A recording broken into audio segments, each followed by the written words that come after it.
Bonjour, alors pour cette interview, je vais suivre les questions qui m'ont été envoyées par Yunmen. C'est notre première interview avec Delphine. Qui est Delphine ? Delphine, elle est passionnée amoureuse des chats et des chiens depuis toujours et j'ai souhaité me former au métier d'éducateur comportementaliste canin et félin afin d'étudier l'éthologie, c'est-à-dire l'étude des comportements des animaux dans leur milieu naturel, pour mieux comprendre et expliquer de manière scientifique les raisons de leur comportement au sein de nos foyers. En effet, pour vivre au quotidien avec nos animaux de compagnie, il faut d'abord les connaître et les comprendre. Est-ce que ça fait longtemps que tu es éducateur canin comportementaliste ? Oui, ça fait maintenant 1 an que j'ai créé mon entreprise et que je suis éducateur comportementaliste. Qu'est-ce que c'est ton métier ? Parle-en un peu plus avec nous. Donc mon métier, c'est d'aider les animaux domestiques, chats et chiens, à cohabiter avec nous, humains, au quotidien, au sein de nos foyers, en harmonie. Un comportementaliste, c'est un spécialiste de la relation homme-animal qui connaît les comportements normaux, entre guillemets, des chats et des chiens et cherche à comprendre pourquoi il y a des comportements inappropriés au sein du foyer. Quelles en sont les causes pour pouvoir y remédier. Il va intervenir lorsque les comportements mis en place par l'animal, comme la malpropreté, les aboiements intempestifs, l'agitation, les destructions, nuisent à l'harmonie de la relation au quotidien. Comment tu as commencé dans ce métier ? Est-ce que tu as fait une formation ? J'ai connu le métier de comportementaliste car quand j'ai adopté 2 chats il y a quelques années, l'une d'elles restait cachée toute la journée. Elle sortait que la nuit quand on était couché et je me suis dit que ce ne serait pas une vie ni pour elle ni pour nous. Donc j'ai commencé à voir comprendre et trouver des solutions et c'est comme ça que j'ai découvert ce métier.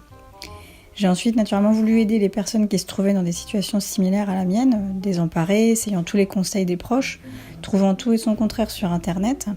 Et j'ai trouvé une formation qui me convenait, une formation basée sur l'éthologie et qui apprend à analyser de manière systémique, c'est-à-dire qui tient compte de tous les facteurs, tempérament de l'animal, son histoire, ses interactions avec ses propriétaires, avec les autres animaux du foyer, son environnement, etc. Car très souvent les problèmes ont des causes multiples.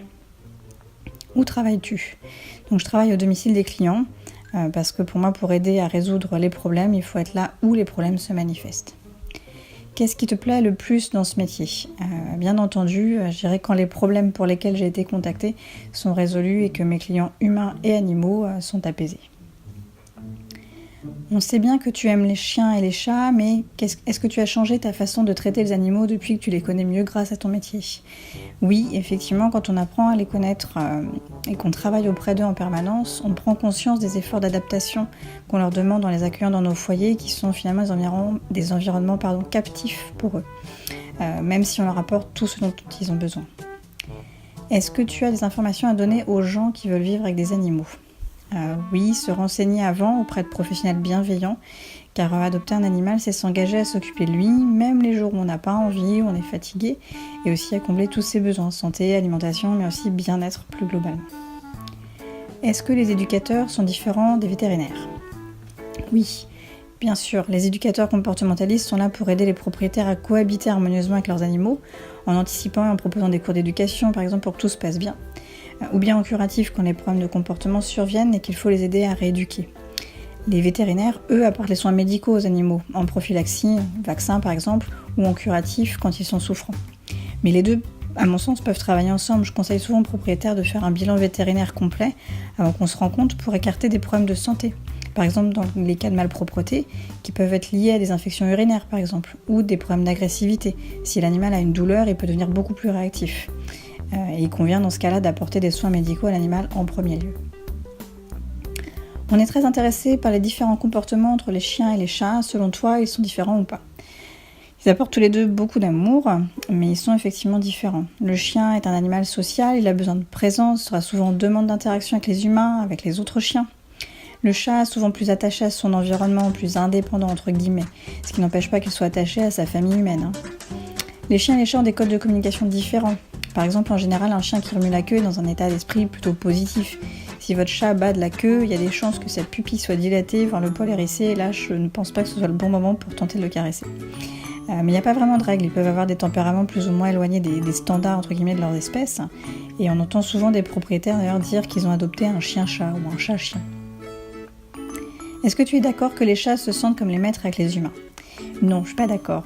Je dirais que le chat, il est hédoniste, opportuniste, le chien aussi d'ailleurs, et qu'ils vont se comporter de façon à profiter de leur vie au maximum, obtenir ce qu'ils aiment le plus, nourriture, confort, chaleur, etc. Et que c'est pas toujours compatible avec nos vies d'humains.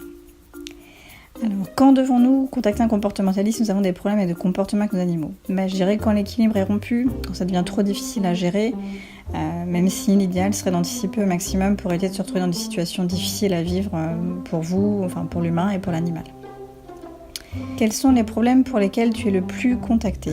Les problèmes les plus fréquents pour les chats, c'est la malpropreté. Et pour les chiens, c'est plus souvent les destructions ou l'agitation excessive. Quels sont les conseils que tu donnes aux maîtres d'animaux? Les conseils sont adaptés à la problématique. C'est pour ça que les rendez-vous ont lieu au domicile des propriétaires, pour que les conseils soient vraiment adaptés à l'environnement, aux contraintes des humains, sinon ce ne sera pas efficace.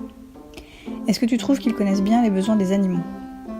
Pas facile de bien connaître les besoins car on trouve tout son contraire selon les personnes, y compris les professionnels avec lesquels on discute. C'est pour ça que j'ai choisi une formation avec un module d'éthologie pour apprendre quels sont leurs besoins définis par des études scientifiques menées par des éthologues et c'est pas à la portée de tout le monde. Comment peut-on te contacter si on a besoin de toi? On peut m'appeler au 07 67 07 16 55, m'envoyer un mail, contact@dog-4-6 pattes-au-pluriel.fr ou encore consulter mon site internet, mes pages Facebook ou Instagram.